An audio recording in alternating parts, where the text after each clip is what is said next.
Good afternoon. My name is Naiah Lee, and I'm here in support of Senate Bill 707.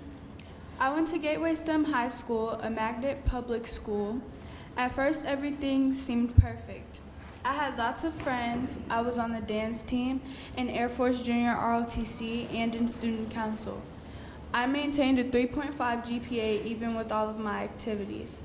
I was bullied and assaulted by teachers and students. First, it started with peers picking on me because I talked white and called me Oreo and said I needed to choose if I wanted to be black or white.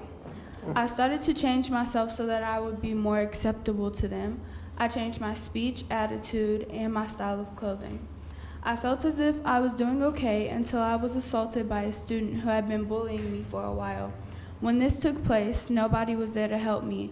In fact, a guard had grabbed me from behind and threw me backwards to the ground, fully restraining my arms, leaving the attacker to have full ability to jump on top of me and continue to hit me. I was suspended for a week. Coming back to school, I felt all the stares and heard all the whispers about my situation. It put me in a state of being outcasted once again and gave me the feeling of loneliness. For my mom speaking out about me being bullied and assaulted, I was targeted by the teachers and the principal of Gateway STEM, Dr. Amy Phillips. I had to watch everything I did because I would be picked on for the smallest incident.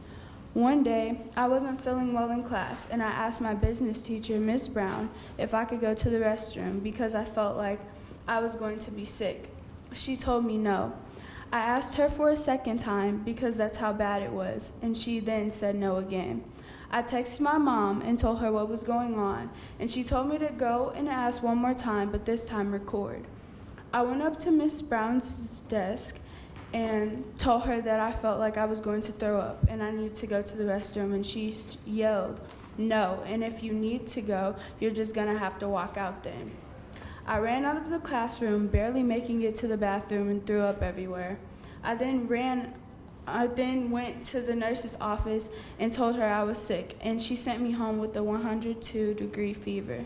The next day when I came back to school, they put me in ISS, in-school suspension, for 17 days. When I went to Dr. Phillips' office a few days later to ask her why I was still in ISS, she got furious with me and yelled that I neither ran the school or her, and that I needed to get back to ISS. For the 17 days I was in ISS, my teachers were very short about giving me my work, and this caused my grades to drop.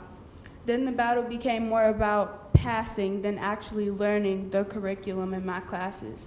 I feel that along with bullying and insulting students, this is a major problem in the St. Louis Public School District. I am here today telling you my story because I want to see a change in St. Louis Public Schools and other public schools.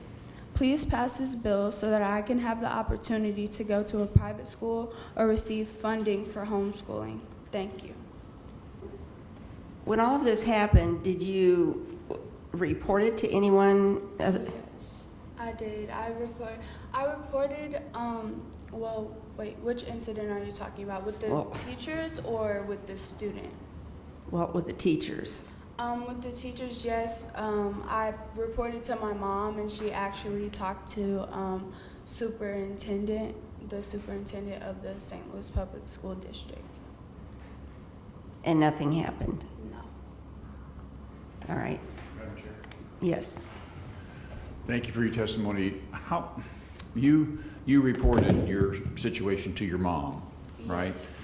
How many of your classmates do you think, or did you maybe learn that might have been treated similarly that didn't report their situation to their parents? Well, now I've learned that many classmates of mine and many friends of mine have been through the same situations I've been through, but people are so scared to speak out because they're afraid they're going to be targeted like I was. Okay, thank you. Thank you, Madam Chair. Any other? All right, thank you for your testimony. Next witness.